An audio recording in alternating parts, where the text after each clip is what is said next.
रीमा आज रात घर पर अकेली थी। रीमा के नाना बीमार थे, इसलिए रीमा के पेरेंट्स 2 दिनों के लिए नाना के घर गए हुए थे।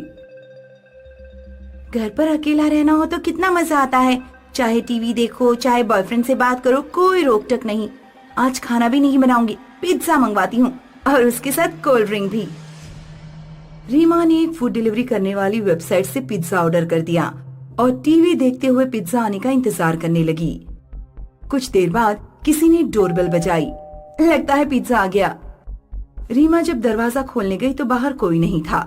यहाँ तो कोई नहीं है, तो फिर बेल किसने बजाई? रीमा कुछ देर दरवाजे के पास खड़ी रही, लेकिन दरवाजे पर कोई नहीं आया। आखिर उसने दरवाजा बंद कर दिया। दरवाजा बंद करते ही घर की लाइट चली गई। ओह गॉड, ये लाइट को क्या हो गया? अब मैं टीवी भी नहीं देख पाऊंगी। रोहित को फोन करती हूँ। रीमा अपने बॉयफ्रेंड को कॉल लगाने ही वाली थी, तभी उसे किचन से बर्तनों के गिरने की आवाज सुनाई दी। रीमा को थोड़ा डर लगा, क्योंकि घर पर कोई नहीं था और लाइट भी नहीं आ रही थी। वो मोबाइल की फ्लैश लाइट जलाकर धीरे धीरे किचन की तरफ बढ़ी, लेकिन तभी किसी ने इतनी जोर से मेन गेट खटखटाया कि रीमा चौंक पड़ी। ऐसा लगा कि दरवाजा टूट ही जाएगा। कौन है? आ रही हूँ अभी। दरवाजा क्यों तोड़ रहे हो? रीमा ने दरवाजा खोलने से पहले इस बार डोर लेंस से बाहर देखा। बाहर सफेद साड़ी में एक औरत खड़ी थी, जिसका चेहरा साड़ी से ढका हुआ था और हाथ में पिज्जा था। रीमा तुरंत दरवाजे के पीछे हट गई थी। रीमा ने पहले भी पिज्जा मंगवाया था, पर इस तरह सफेद साड़ी पहने कोई औरत कभी पिज्जा लेकर नहीं आई थी। बाहर खड़ी औरत बार बार डोर बेल बजाने लगी। क्या करूं? दरवाजा खोलूं या न खोलूं? ये औरत तो किसी चुड़ैल की तरह लग रही है। बराबर वाली गुप्ता आंटी के घर कॉल करती हूँ।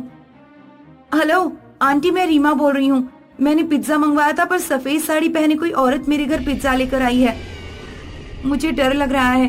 क्या आप अपना दरवाजा खोलकर जरा मेरे दरवाजे पर देखेंगी? घबराओ नहीं रीमा, मैं अभी देखती हूँ। गुप्ता आंटी अपने घर से बाहर निकले और रीमा के दरवाजे पर गईं। रीमा डोर लेंस से बाहर देखने लगी। गुप्ता आंटी सफेद साड़ी पहने मुंह ढाक के खड़ी औरत से बोली, एक्सक्यूज मी, क्या आप यहाँ पिज्जा डिलीवरी करने आई हो? उस औरत ने कोई जवाब नहीं दिया और मूर्ति की तरह खड़ी रही। गुप्ता आंटी को भी थोड़ा डर लगा, लेकिन उन्होंने हिम्मत करके दोबारा पूछा, सुनिए, क्या आप यहाँ पिज्जा डिलीवरी करने आई हैं? सफेद साड़ी पहने औरत ने अपने सिर से साड़ी हटाई और गुप्ता आंटी से कहा, पहचानो मुझे। रीमा ने देखा कि औरत की शक्ल देखते ही गुप्ता आंटी के माथे पर पसीने की बूंदें झलक आई। औरत ने अपनी कमर से एक चाकू निकाला और गुप्ता आंटी के सीने पर लगातार चाकू से कई बार वार कर दिए। रीमा बुरी तरह घबरा गई, लेकिन उसने अपनी चीख नहीं निकलने दी। उसने मेन डोर पर एक भारी सी टेबल लगा दी और खुद को अंदर वाले कमरे में बंद करके अपने पापा को फोन किया। हेलो पापा, जल्दी घर आ जाइए। मैंने पिज्जा मंगवाया था। सफेद साड़ी में एक चुड़ैल पिज्जा लेकर आई है। उसने पड़ोस वाली गुप्ता आंटी को मार डाला है।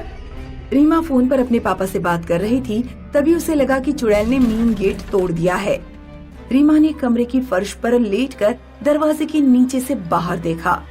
उसे चुड़ैल के पैर दिखाई दिए, जो उसी रूम की तरफ बढ़ रहे थे जिसमें रीमा बंद थी। रीमा ने रूम में कोई भारी चीज ढूंढी, ऐसी चीज जिससे चुड़ैल पर हमला किया जा सके। उसे अपने पापा की गोल्फ स्टिक दिखी। रीमा गोल्फ स्टिक लेकर दरवाजे के पीछे खड़ी हो गई।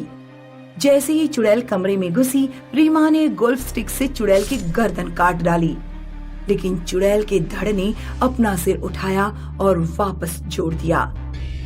मैं पहले ही मर चुकी हूँ, अब मुझे मारने का कोई फायदा नहीं। कौन हो तुम और मेरे घर पर क्यों आई हो? तुमने गुप्ता आंटी को क्यों मार डाला? तू अपने मामा अर्पित को जानती है, जो कुछ साल पहले तक यहीं रहकर जॉब करता था? हाँ, अर्पित मामा को मैं जानती हूँ, वो भी बेंगलुरु में है। मैं पिज्जा डिलीवरी करने का काम करती थी। लड़की होने के कारण मुझे बहुत मुश्किल से पिज्जा डिलीवरी जैसी जॉब मिल पाई थी। मैं अपनी जॉब में खुश थी और अपने परिवार का सहारा थी। एक दिन जब तेरा मामा घर पर अकेला था, तो उसने पिज्जा ऑर्डर कर दिया था।